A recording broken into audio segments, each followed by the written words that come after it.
믿음의 고백을 하나님께 드림으로 말씀 앞에 나가도록 하겠습니다. 하나님 나를 사랑하신다.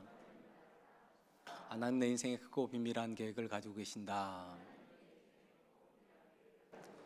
하나님은 오늘도 나와 동행하셔서 그 계획을 이루어 주신다. 아멘. 그렇게 될 줄로 믿습니다. 아멘. 러시아의 국민 시인으로 알려진 푸스킨의 시 중에서 우리에게 가장 잘 알려진 시는 삶이 그대를 속일지라로 이렇게 시작되는 시입니다. 이 삶이 우리를 속인다는 표현은 참 의미가 있는 것 같습니다. 우리는 삶이 우리에게 굉장히 정직하기를 기대하는 경향이 있습니다.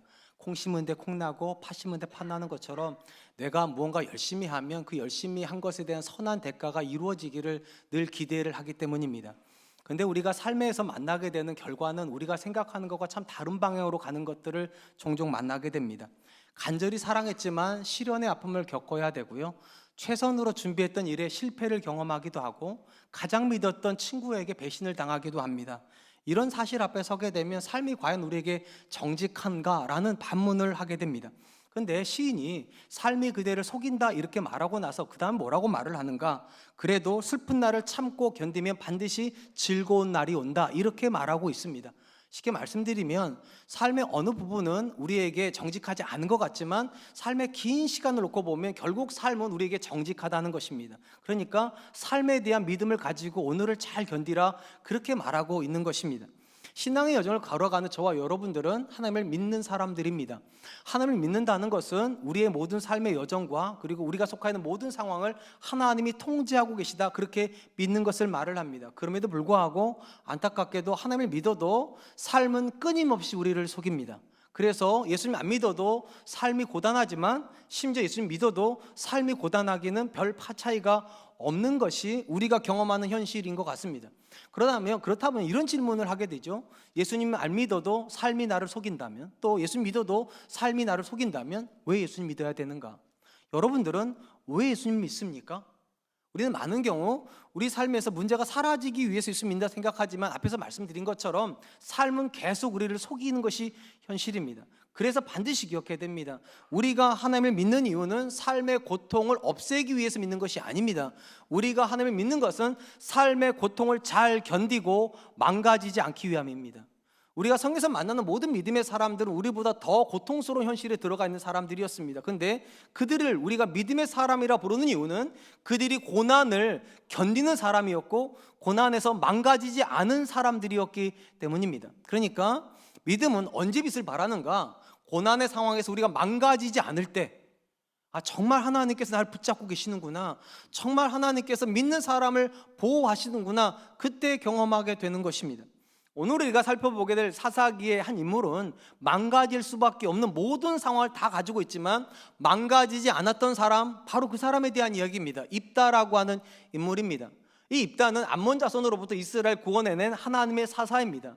이 사람의 이야기의 출발이 이렇게 기록이 되어 있습니다. 1절로 2절입니다. 길르앗 사람 입다는 큰 용사였으니 기생이 길르앗에게서 낳은 아들이었고 길르앗의 아내도 그의 아들들을 낳았더라.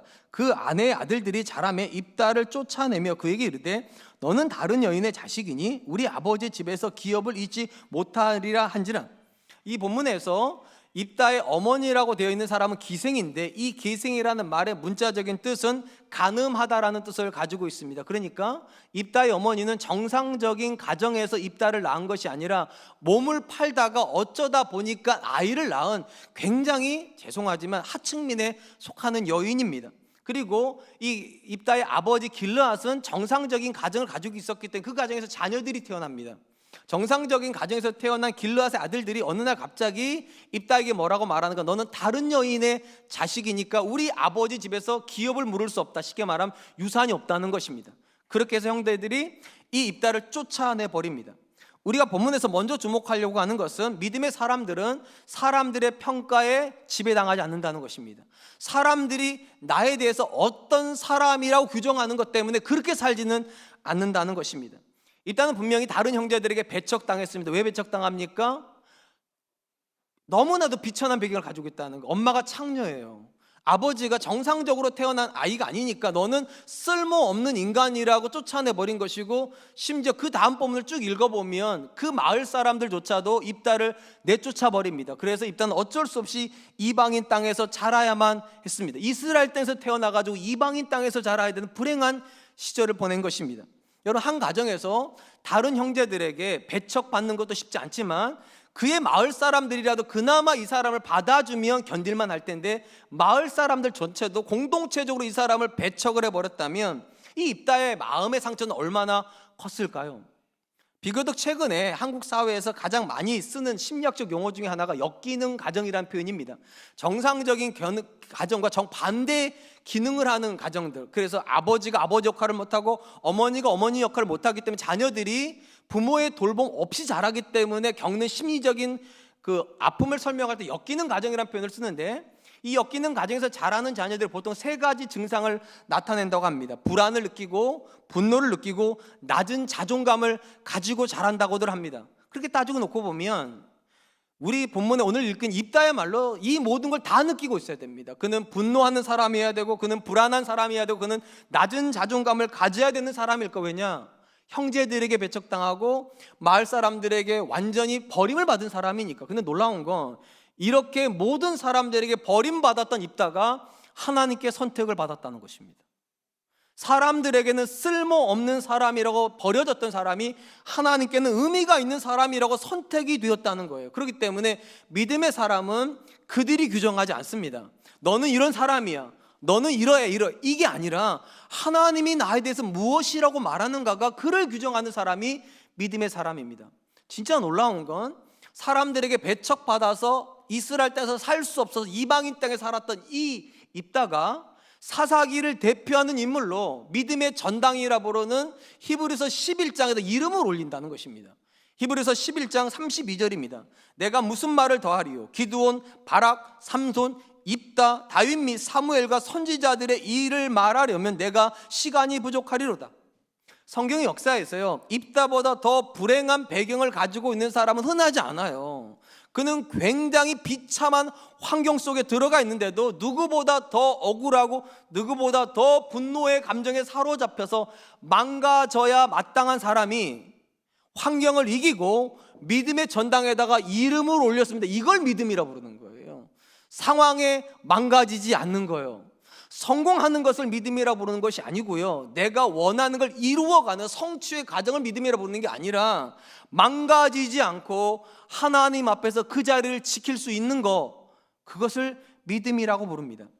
우리가 성경 안에서 발견하는 매우 놀라운 사실이 있다면 하나님께서 사람을 보는 관점과 다른 관점에서 사람을 본다는 것입니다. 사람은 이쪽을 본다면 하나님 이쪽을 보는 형태로 전혀 다른 관점에서 사람을 봅니다. 우리가 잘 아는 것처럼 이스라엘은 12지파이고요. 이 12지파는 야곱이라는 인물로부터 나오게 됩니다. 야곱에게는 한 명의 형이 있죠. 쌍둥이 형 에서입니다. 안타깝게도 한날 한시 약간의 차이를 두고 에서가 먼저 태어나고 그 다음에 야곱이 태어났습니다. 아버지 이삭이 어느 쪽을 선택을 합니까? 에서를 선택합니다. 물론 태생적으로 에서가 먼저 태어났기 때문에 장자 문화권 쪽에서 먼저 태어난 아들을 선호하는 건 어쩌면 당연할 텐데 그런 이유만 있지는 않습니다. 왜냐하면 이삭이 아브라함의 아들이잖아요. 아브라함에게 하나님께서 어떤 약속을 주셨는가? 민족과 땅에 대한 약속을 주셨습니다. 근데 이삭이 자기 아이를 낳을 때까지만 해도 여전히 민족 없었습니다. 땅도 없었습니다. 그리고 그들은 여전히 이방인들 틈에 살고 있어요. 힘도 없는 데다가 어느 것으로도 안전을 보장할 수 없는 문화 속에서 아버지가 생각할 때 어떤 사람이 이 가정을 이끌어야 우리 가정이 안전하겠는가? 그런 관점에서 놓고 보면 에서입니다. 왜냐하면 에서는 남자예요. 상남자예요.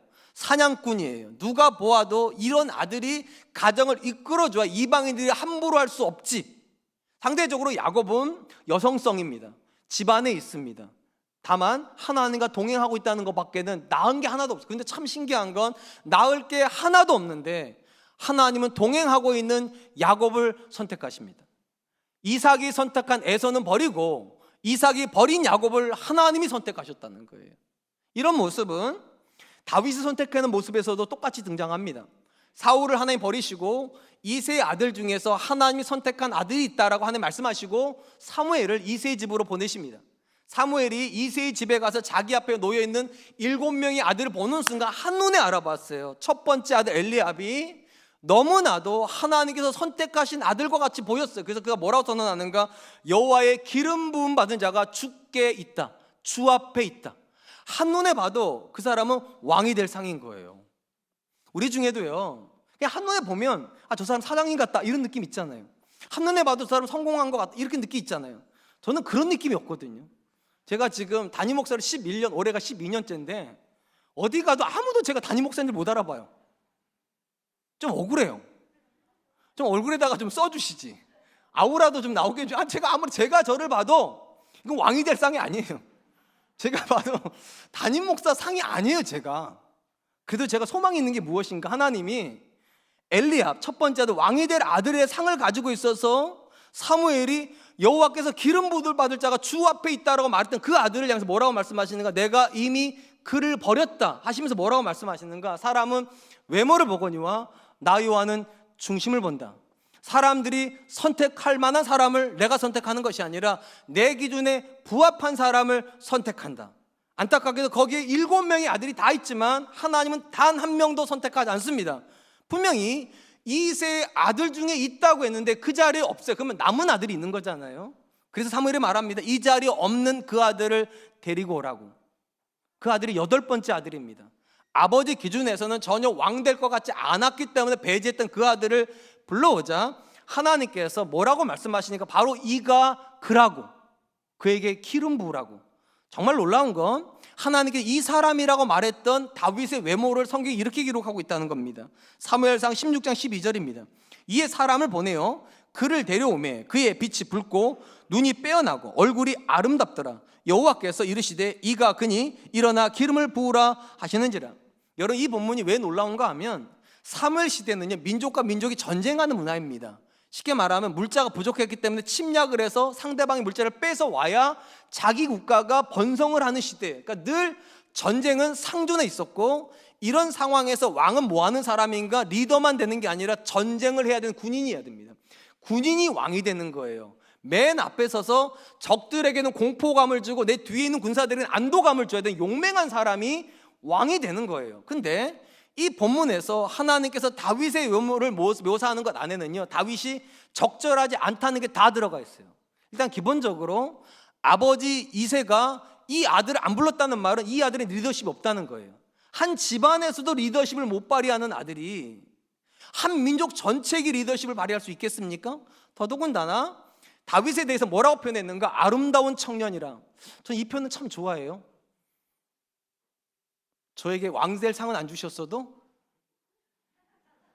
그건 주시지 않았을까? 어쨌든 이 표현이 어떤 의미냐 하면 적어도 다윗은 시를 쓸 수 있는 시인의 얼굴은 가지고 있다는 겁니다. 노래를 부를 수 있는 어떤 음악적인 재능을 가지고 있는 얼굴은 맞는데 뭐는 아니라는 겁니까? 군인은 아니라는 거예요. 아름다운 사람이 전쟁하러 가면 상대방에서 뭐라고 말하겠습니까? 비웃겠죠. 내 뒤에 있는 사람들은 듬직하게 느끼겠습니까? 처량하게 느끼겠습니까? 그러니까 적들에게는 오히려 안도감을 주고 내 사람들한테는 불안감을 주는 사람이 다윗이에요. 아무리 봐도 이런 사람은 사람이 선택할 만한 왕은 아닙니다.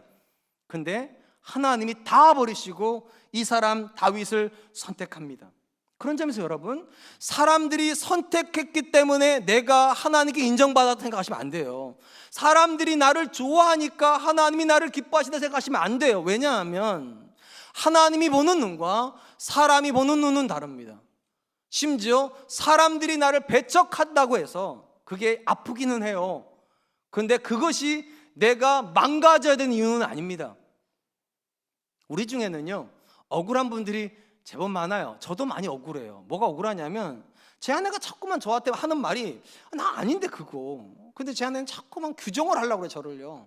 우리 아들들도 저한테 아빠는 이러이러해 하는데 아무리 들어봐도 제가 그렇지 않은데 저는 나름 제 자신을 괜찮다고 생각해요. 저는 제가 그냥 착하다고 생각을 해요. 근데 제 아내는 그렇게 생각을 안 하나 봐요. 우리 아들들도 그렇게 생각을 안 하나 봐요. 억울해요, 솔직히. 어떨 때는 화도 나요. 이 정도 하면 됐지 뭐. 근데 사람은 나를 모릅니다. 나를 모르는 그들이 나를 판단하는 게 내 전부가 되면 안 되지 않습니까?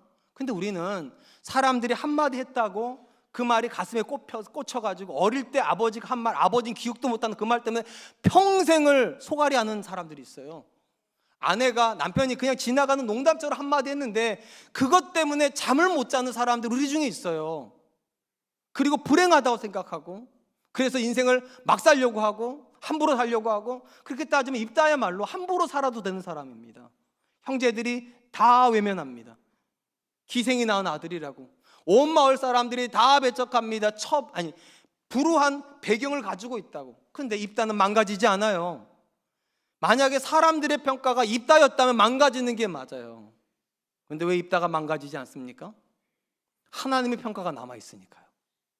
사람들이 버린 입다를 하나님이 선택하셨고, 하나님이 선택한 입다는 망가지지 않습니다. 그런 점에서 여러분, 사람들 때문에 망가지는 거 아니에요. 사람들이 나를 인정하지 않으니까, 내 부모가 나를 안 받아주니까, 내 주변 사람들이 나를 안 세워주니까 망가지는 게 아니라 하나님이 나를 받아주신다고 생각하지 않으니까 망가지는 거예요.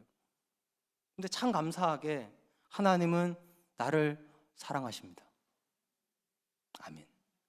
하나님은 나를 무한 긍정하십니다. 그래서 하나님의 사람은 절대로 망가지지 않습니다. 사람들이 아무리 망가뜨리려고 해도 하나님의 사람은 절대로 망가질 수 없습니다. 왜냐하면 하나님이 나를 받아주셨으니까. 사랑하는 성도 여러분, 모든 사람 안에 공통적인 욕구가 있어요. 인정의 욕구예요. 누구나 다 배우자에게 인정받고 싶고, 부모에게 인정받고 싶고, 자녀에게 인정받고 싶고, 주변 사람들에게 인정받고 싶습니다. 그런데 우리 중에 인정받는 사람은 그렇게 많지 않습니다. 더더군다나 억울하게 사람들에게 배척당하는 일도 있고, 나는 그렇지 않은데 사람들이 오해하는 일도 종종 벌어집니다. 만약에 우리 인생을 사람들이 결정한다면 사람들에게 인정받지 못한 사람은 불행한 사람일 거예요. 근데 여기에 복음이 있습니다. 사람이 인생을 결정하게 허락하지 않으셨습니다. 하나님이 천지를 창조하셨고, 그 하나님이 지금도 각 사람 인생을 결정하신다면 믿으세요. 사람들이 나를 뭐라고 말하는가가 내가 아니라 하나님이 나를 뭐라고 하시는가가 나입니다. 그리고 만약에 여러분 마음속에 하나님이 나를 사랑하신다는 확신이 있다면 절대로 안 망가지실 거예요. 절대로. 그러니까 물어봐야 돼요. 정말 하나님은 나를 사랑하실까요? 정말 하나님은 오늘도 나라고 하는 사람을 아실까요? 하나님은 정말로 오늘도 내 삶 속에서 나를 기뻐하실까요? 거기에 아멘 하시면 여러분 인생에 무너짐은 없습니다. 망가짐은 없습니다. 그러나 사람들의 인정에만 목을 걸고 있으면 어느 날 그 사람들이 돌아서는 순간 여러분의 인생도 같이 무너져 버릴 겁니다. 그러므로 저는 저와 여러분들이 하나님 앞에 좋은 사람이었으면 좋겠습니다. 하나님 눈에 선한 사람이었으면 좋겠고, 하나님이 사랑하신다는 것이 우리가 오늘을 살아가는 이유가 될 수 있기를 주님의 이름으로 축원드리겠습니다. 한편 사사기의 저자는 형제들에게 버림받고 마을 사람들에게 내쫓김 당했던 이 입다가 이방인 땅에 가서 어떻게 살았는지를 이렇게 기록을 합니다. 사사기 11장 3절입니다. 이에 입다가 그의 형제들을 피하여 돕당에 거주하매 잡류가 그에게로 모여와서 그와 함께 출입하였더라.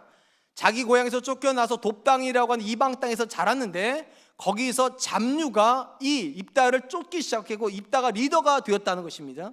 우리 성경에 잡류라고 번역된 단어는 느낌 자체가 굉장히 나쁜 것 같지만, 이 구약 성경, 그러니까 총신대에서 구약학을 가르치고 계시는 김지창 교수님이 이 잡류라는 단어를 어떻게 번역을 하셨는가?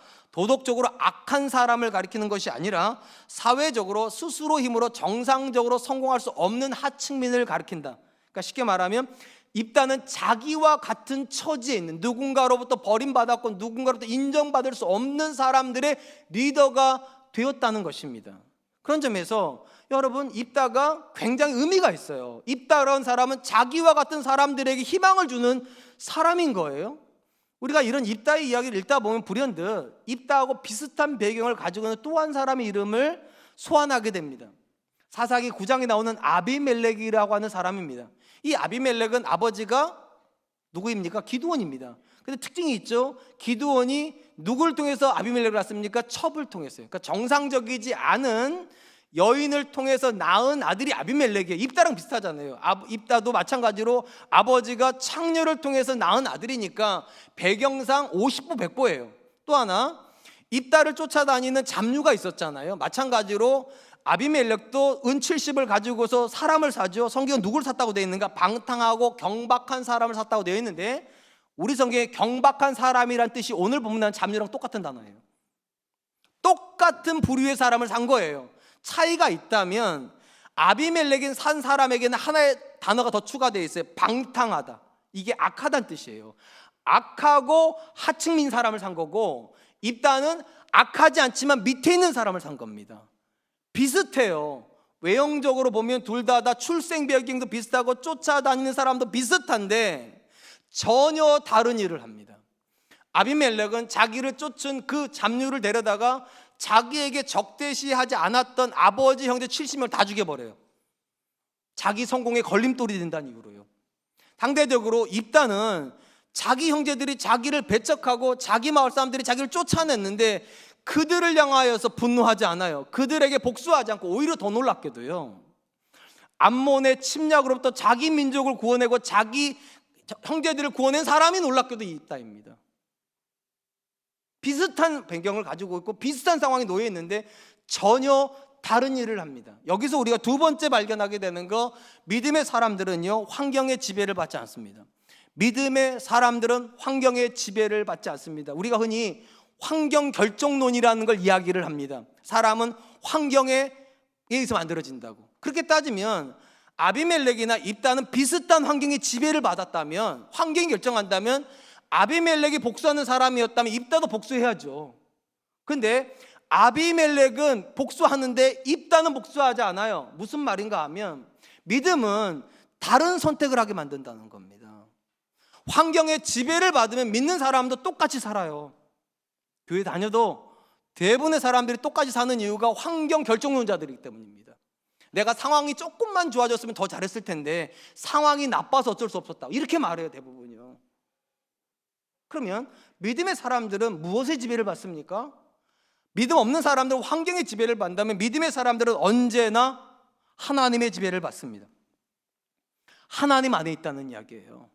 더 놀라운 건 입다가 잡류를 이끌었다고 되어 있는데 입다가 이방인 땅에 있었잖아요. 근데 입다에 대한 소문이 이스라엘 땅까지 들립니다. 심지어 이스라엘의 자기 고향 사람들까지 입다의 소문을 들어요. 여러분, 오늘날 같이 인터넷이 발달되거나 소셜 네트워크가 발달된 곳에서 내 소식을 아는 건 쉽지만 이 당시 문화는요, 이방 땅은 단절된 땅이에요. 그러니까 이방인의 소식이 이스라엘 땅으로 들어온다는 건 거의 불가능한데, 이방인 땅에 있었던 입다의 소식이 이스라엘 땅, 이스라엘의 고향, 자기 고향까지 들렸다는 얘기는 이 사람이 엄청 성공했다는 거예요. 그래서 오늘 보면 11장에 보면 입다에 대한 소개 첫 마디가 뭡니까? 큰 용사예요. 그를 쫓아다니는 굉장히 많은 사람들이 이끄는 사람이니까 큰 용사예요. 제가 왜 이야기를 하는가 하면, 여러분, 입다가 힘이 없어서 그래서 복수를 못한 게 아니라는 얘기예요.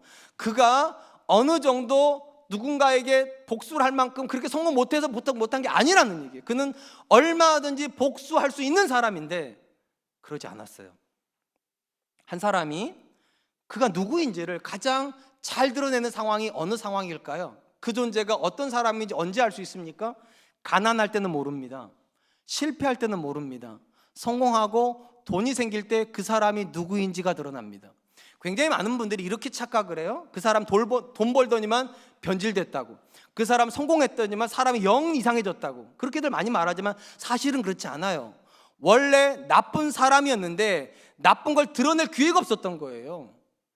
나쁜 사람에게 권력이 주어지니까 나쁜 게 드러난 거고, 나쁜 사람에게 돈이 주어지니까 사람 알기를 뭐같이 알기 시작한 거지, 돈이 사람을 망가뜨리는 거 아니에요.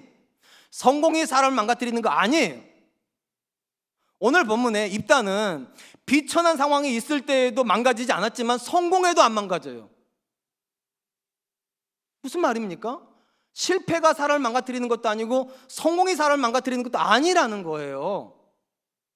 얼마든지 성공해도 나빠질 수 있을 것 같은데 그는 망가지지 않아요. 여러분, 믿음이 그래서 중요한 거예요. 믿음은 높을 때나 낮을 때나 한결같게 만들어줍니다. 비천하다고 망가지지도 않고 성공한다고 망가지지도 않아요. 더 놀라운 이야기, 입다가 자기를 찾아왔던 이스라엘 장로들을 만났을 때 입다가 뭐라고 얘기합니까? 이렇게 얘기를 합니다. 11장 5절로 7절입니다.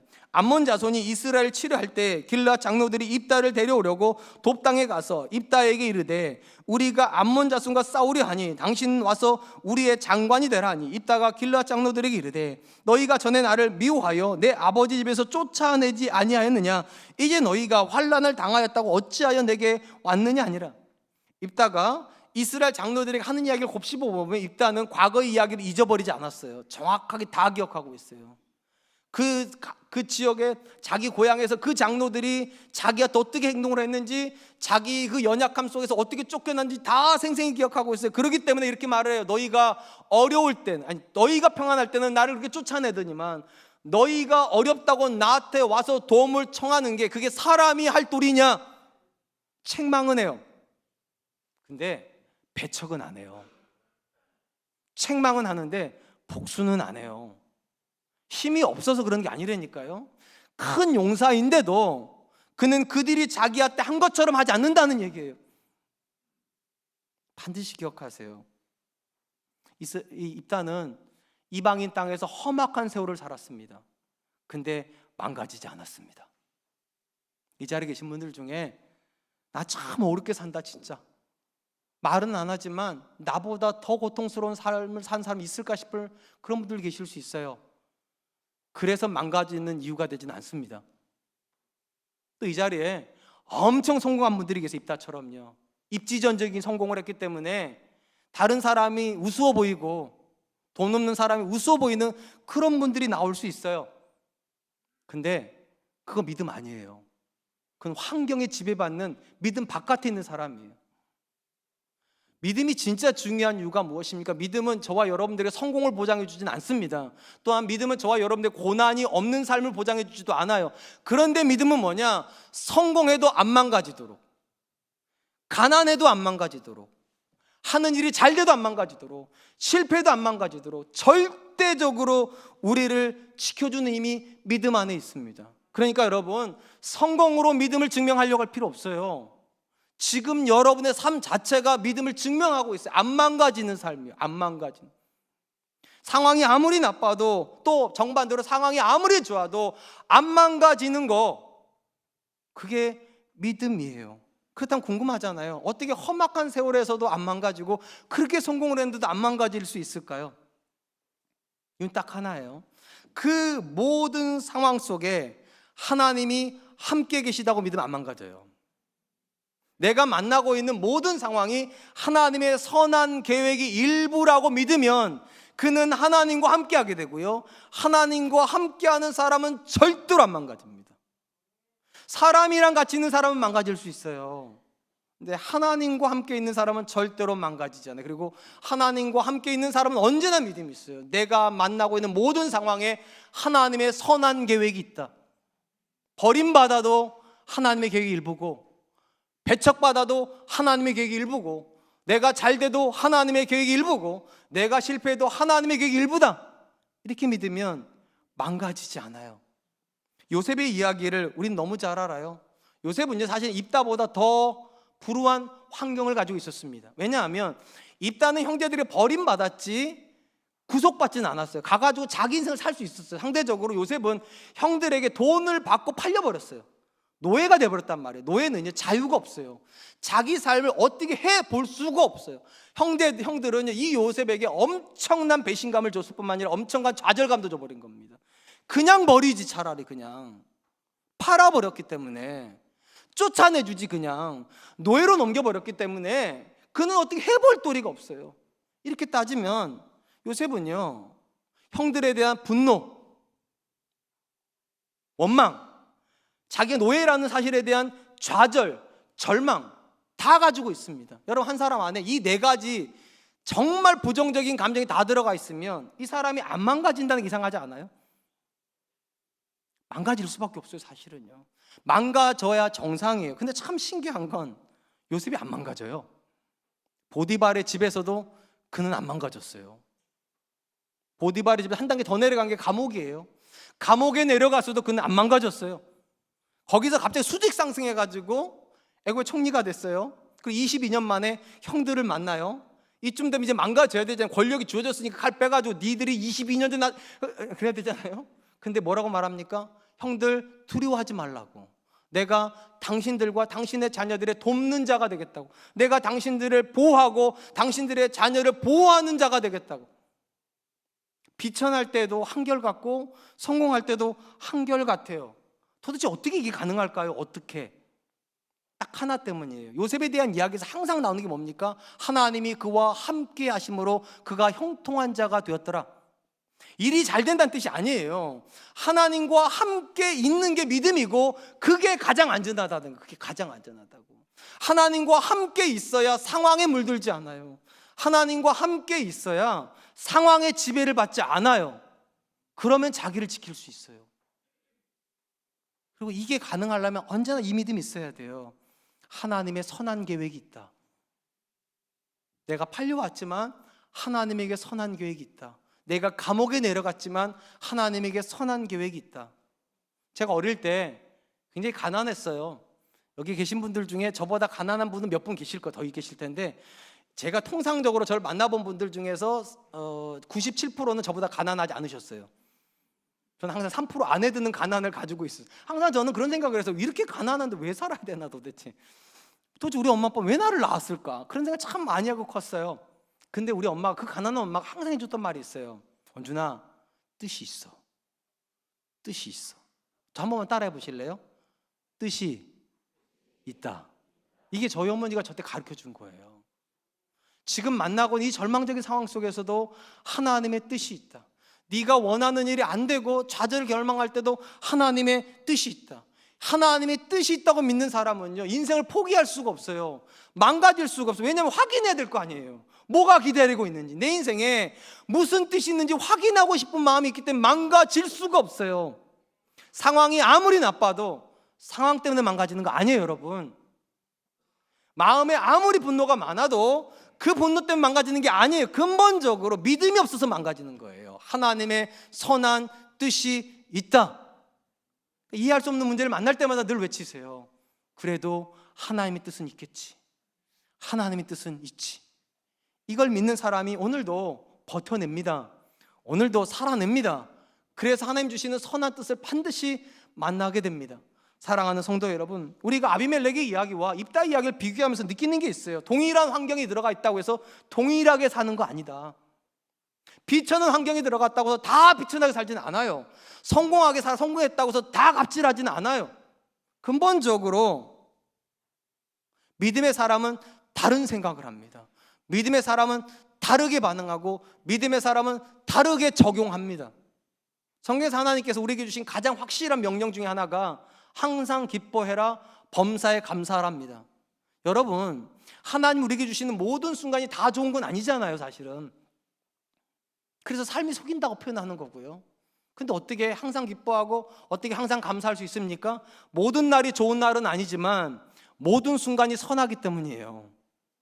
하나님의 선한 계획이 있기 때문에 지금은 내 눈에 그렇게 안 보여도 하나님의 선한 계획이 있다고 믿는 사람은 항상 기뻐할 수 있고, 하나님의 선한 계획이 오늘도 내 삶을 붙잡고 있다고 믿는 사람은 범사에 감사할 수 있어요. 그리고 기뻐하는 사람과 감사하는 사람은 절대로 안 망가져요. 원망하는 사람이 망가지죠. 불평하는 사람이 망가지죠. 한번 물어보세요. 여러분들은 기뻐할 준비를 하고 계십니까? 여러분들은 감사하려고 하십니까? 그럴 수 있기를 축원드립니다. 마지막으로 본문에서 눈에 띄는 것은 입다가 자신의 삶에서 끊임없이 하나님의 일하심을 찾고 있다는 것입니다. 당시 길앗 장로들은요, 입다를 찾아와서 너가 우리 앞에 나가서 우리의 싸움을 해주면 너가 우리의 장관이 된다, 너가 우리의 우두머리가 된다, 이렇게 이야기를 했습니다. 이때 입다가 뭐라고 말을 하는가? 9절 말씀입니다. 입다가 길앗 장로들에게 이르되 너희가 나를 데리고 고향으로 들어가서 암몬 자손과 싸우게 할 때에 만일 여호와께서 그들을 내게 넘겨주시면 내가 과연 너희의 머리가 되겠느냐 하니, 여러분 사사기는 12명의 사사에 대한 이야기입니다. 그러니까 사사기가 많은 사람 이야기인 것 같지만 딱 12명의 사사에 대한 이야기인데 그 중에서 11명은 하나님이 찾아내신 사사입니다. 하나님이 직접 찾아가시거나 아니면 여호와의 사자를 보내서 그를 불러일으키세요. 그러니까 하나님이 찾아낸 사사 11명과 사람이 찾아낸 사사 1명이에요. 그 사람이 누굽니까? 오늘 입다예요. 유일하게 하나님이 찾은 사사가 아니라 사람들이 찾아낸 사사예요. 그러면 왜 하나님이 입다에게 직접 가지 않으시고 사람들이 입다에게 갔을까? 우리가 이미 지난 시간에 살펴봤어요. 하나님께서 이스라엘에게 45년 동안 태평성대를 주자 이스라엘의 동서남북에 있는 모든 신들을 끌어다가 우상숭배를 합니다. 그때 하나님께서 뭐라고 선언하십니까? 내가 다시는 너희를 구원하지 않으리라. 이 말이 이런 거예요. 내가 다시는 너희를 위해서 사사를 세우지 않겠다는 거예요. 그러니까 하나님이 더 이상 자기에게 사사를 안 세워주겠다니까 지금 문제는 암몬은 쳐들어왔고, 그러니까 길앗 사람들이 자기들이 사사를 찾아 나선 겁니다. 우리를 구원할 사사를 찾아야 되겠다고 찾은 사람이 오늘 보면 나오는 입다인 겁니다. 오늘 본문에서 우리가 세 번째로 주목하려고 하는 것은 하나님의 사람은 사람들의 일하는 속에서도 하나님 일하심을 찾아낸다는 겁니다. 사람들이 일하는 속에서도 하나님의 일하심을 찾아내는 사람이 믿음의 사람이다. 제가 앞에서 말씀드렸듯이 이스라엘의 장로들은요, 하나님이 더 이상 사사를 안 세워준다 생각했기 때문에 그들의 의지와 그들의 생각을 따라서 입다에게 찾아간 거예요. 그리고 뭐라고 말합니까? 너가 우리의 싸움을 해주면 우리가 너를 장관 삼겠다고. 그런데 이 이야기를 듣자 입다가 뭐라고 얘기를 하는가? 만일 여호와께서 그들을 내게 넘겨주시면 내가 과연 너희의 머리가 되겠느냐? 굉장히 의미가 있어요. 입다를 찾아왔던 이스라엘 사람들은 하나님이라는 단어를 한 번도 쓰지 않습니다. 근데 그 사람들의 접견을 받고 나서 입다는 뭐라고 말하는가? 너희가 나를 장관으로 세운다고 장관이 되는 게 아니라 하나님이 적들을 내 손에 넘겨줘서 내가 너희 앞에서 그 싸움을 이기면 너희가 나를 머리 삼겠느냐? 입다의 얘기는 이런 거예요. 하나님이 다른 사사에게 이방의 나라를 넘겨주셨던 것처럼 똑같이 내게도 이방의 나라를 넘겨줬다면 입다는 누가 세운 사사인 겁니까? 하나님 세운 사사라는 거예요. 그럼 너희가 세운 사사가 아니라 내가 하나님이 세운 사사라고 인정하겠느냐? 이렇게 말하고 있는 거예요. 사람이 찾아왔는데 사람의 찾아옴으로 해석을 하는 게 아니라 하나님이 너희를 나에게 보내셨다고, 나는 그렇게 이해를 하고 있다고, 그렇게 말하고 있는 겁니다. 우리가 사는 세상에서요, 아무리 믿음이 좋아도 하나님이 일하심을 직접 본 사람은 없습니다. 아무리 믿음이 좋아도 모든 사람의 눈에는 일하는 건 사람입니다. 모든 사람의 눈에. 그러니까 여러분, 절대로 제가 엄청 믿음이 좋아 보이잖아요, 그죠? 맞아요. 생각보다 좋아요, 믿음이. 제가 그래도 제가 야, 이건 하나님이 일하신다 이렇게 말 못해요. 왜냐하면 하나님이 안 보여주세요. 안 보여줘. 다 사람이 일해요, 사람이. 근데 이 상황, 모두가 다 사람이 일하는 것 같을 때 믿음의 사람 뭐라고 말하는가? 저 사람들 안에서 하나님이 일하신다 이렇게 말하는 거고, 믿음 없는 사람 뭐라고 말하는가? 사람이 일한다고, 사람이. 그러니까 우리에게는 사람이 필요하고, 우리에게는 돈이 필요하고, 우리에게는 유능함이 필요하고, 우리에게는 실력이 필요하다. 예수님 믿어도요, 돈 하는 이유가 바로 거기 있습니다. 사람이 일한다고 생각하니까요. 예수님 믿어도 학벌 하는 이유가 거기 있어요. 사람이 일한다고 생각하니까요. 다시 말씀드릴게요. 이 본문에서 이스라엘의 장로들은요, 자기들 눈에 볼 때 이 입다가 유능해 보이니까 찾아간 거예요. 그리고 우리 생각에 당신은 이 싸움을 할 만하니까 당신이 나가서 이 싸움을 해주면 당신은 우리의 머리가 됩니다. 그 이야기를 받자 입다가 뭐라고 말하는가? 모든 싸움은 하나님이 결정하신다고. 그리고 당신들의 의지로 나를 찾아온 것이 아니라 하나님이 당신들을 내게 보내셨고, 이제 하나님이 나를 전쟁터에 보내셔서 적들을 내게 넘겨주시면 당신들이 인정하겠냐고. 하나님이 나를 세우셨다고. 입다는 사람의 일로 해석하지 않습니다. 하나님이 일하신다고 믿습니다. 사람이 언제 망가집니까? 실력이 없어서 망가지는 것도 아니고요, 돕는 사람이 없어서 망가지는 것도 아니에요. 하나님의 일하심을 붙잡고 있지 않으면 어느 순간 무너집니다. 근데 하나님이 지금도 내 삶에서 그분의 일을 하고 계신다, 사람들을 통하여서도 하나님은 일하고 계신다, 이 믿음이 있으면 절대로 안 무너져요. 절대로. 왜냐하면 하나님이 이길 사람은 없잖아요. 나를 이길 수는 있어도 내 옆에 있는 사람을 이길 수는 있어도 하나님을 이길 수는 없잖아요. 그래서 하나님의 일하심을 믿고 하나님의 일하심을 붙잡고 있는 사람은 오늘도 이 하루를 견뎌냅니다. 이깁니다. 그리고 반드시 하나님 주시는 선한 결론 앞에 서게 될 줄로 믿습니다. 그건 오늘 믿으세요. 오늘도 하나님은 여러분을 위해서 사람들 사이에서 일하고 계십니다. 믿음은 그 하나님을 찾아내는 능력인 겁니다. 사랑하는 성도 여러분, 요셉이 22년 만에 형들을 만났습니다.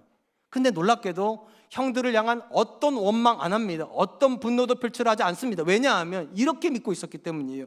창세기 45장 5절 말씀, 당신들이 나를 이곳에 팔았다고 해서 근심하지 마소서, 한탄하지 마소서. 하나님이 생명을 구원하시려고 나를 당신들보다 먼저 보내셨나이다.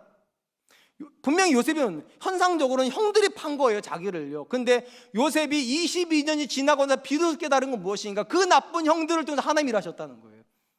이 나쁜 사람들 때문에 자기가 애굽에 왔고 이 형들 때문에 자기가 총리가 됐다는 거예요. 그러면 나쁜 거예요, 좋은 거예요, 이게 지금? 제가 한번 물어볼게요. 요셉의 형들은 나쁜 거예요, 좋은 거예요? 둘 다예요. 나쁜 놈을 하나님 써서 좋아진 거예요. 여러분, 하나님께서 우리를 위해서 일한다는 건 단순히 좋은 일만 하신다는 것도 아니고 좋은 사람을 통해 날 축복한다는 것만이 아니에요. 모든 상황, 모든 사람을 통해서 일하세요. 때로는 나를 배신한 사람이 어느 날 은인처럼 느껴질 날이 있을 거예요. 당신이 배신해줘서 내가 다시는 사람 안 믿고 하나님 믿게 됐다고, 그리고 내가 여기까지 왔다고. 여러분, 모든 날이 다 하나님 일하시는 것처럼 안 느껴질 수 있어요. 사실은요. 배신당할 때 어떻게 하나님 일한다고 생각하겠어요? 누군가가 나를 향해서 비수를 꽂힐 때 어떻게 하나님이 나를 사랑한다고 말할 수 있겠어요? 그래도 하나님의 사람은 언제나 이렇게 말합니다. 하나님은 모든 사람을 통해서 합력하여 선을 이루신다. 그렇기 때문에 예수 믿는 사람은요, 원수 앞에서도요 상처 안 받을 수 있습니다. 심지어 그 원수가 어느 날 내게 은이 되는 날을 만나게 될 거예요. 요셉이 말하는 거예요. 당신들이 나를 팔았지만 당신들이 판 게 아니라 하나님이 나를 애굽으로 옮기시기 위해서 당신들을 쓰신 거라고. 입다가 오늘 보면서 똑같이 얘기를 합니다. 당신들이 나를 찾아온 줄 알지만 아니라고. 하나님이 당신들을 보내셔서 나를 하나님의 사사로 선택하신 거라고. 그러니까 다시 정정할게요. 사사기 안에 12명의 사사가 나오고 외형적으로는 11명의 사사를 하나님 선택하고 한 명은 사람 선택한 것 같지만 아니죠. 모든 사사는 다 하나님 선택하신 거예요. 그리고 지금도 우리 삶에 일어나는 모든 일은 하나님이 주관하신 일로 믿습니다. 이 사실을 믿으면 망가지지 않을 겁니다. 이제 말씀을 맺으려고 합니다. 우리가 성경에서 만나는 모든 믿음의 사람들은 하나님 중심적인 사람입니다. 쉽게 말하면 그들의 삶의 중심에 하나님이 있습니다. 이걸 더 쉽게 말하면 모든 믿음의 사람들은 하나님 빼면 아무것도 안 남는 사람입니다. 한번 생각해 보세요. 입다 인생에서 하나님 빠지면 뭐가 남을까? 입다 인생에서 하나님 빠지면 분노 남습니다. 절망 남습니다. 두려움 남습니다. 낮은 자존감 남습니다. 이 사람에게 하나님 들어가자 그는 어떤 상황에서도 망가지지 않는 사람 됩니다. 오늘 보면 우리에게 주는 세 가지 교훈이 있어요. 우리가 믿음의 사람이 된다는 건 사람들의 평가에 지배당하지 않는다는 겁니다. 사람들이 뭐라고 말하는가가 나는 아닙니다. 하나님이 나를 누구라고 생각하시는지 물으세요. 두 번째, 하나님의 사람이 갖는 믿음은 상황을 이깁니다. 상황에 지배를 받는, 상경이 결정하는 그런 인생을 살지 않습니다. 하나님의 선하심을 믿고 하나님 앞에서 감사합니다. 하나님 앞에서 기뻐합니다. 그래서 상황을 이깁니다. 마지막으로 하나님의 사람은 하나님이 직접 보지는 않지만 모든 상황 속에서 하나님이 일하시고 있다고 믿기 때문에 좌절하지 않습니다. 낙심하지 않습니다. 포기하지 않습니다. 저는 저와 여러분들이 2023년 하나님만 남는 사람들 되시기를, 하나님을 중심에 삼고 하나님이랑 동행하신 분들 되시기를 주님의 이름으로 축원드리겠습니다. 이 시간 주신 말씀을 기억하면서 세 가지를 위해서 같이 기도하도록 하겠습니다. 첫 번째, 하나님, 사람들의 평가, 사람들이 나에 대해서 뭐라고 하는 말, 거기 때문에 고통받지 않게 해주시고 언제나 하나님 앞에 내가 누구인지 기억하는 사람 되게 해주십시오. 두 번째, 환경 결정론자들처럼 어떤 상황에서는 이렇게 하고 어떤 상황에서 저렇게 하는 사람이 아니라 모든 상황에 하나님의 선하심이 있음을 믿고 하나님 붙잡고 가는 사람 되게 해주십시오. 마지막, 하나님이 일하시는 것 같이 느껴지지 않는 모든 상황 속에서도 여전히 하나님 일하신다, 이 믿음 가지고 포기하지 않게 해달라고 우리 같이 한 번만 기도하도록 하겠습니다. 기도하겠습니다.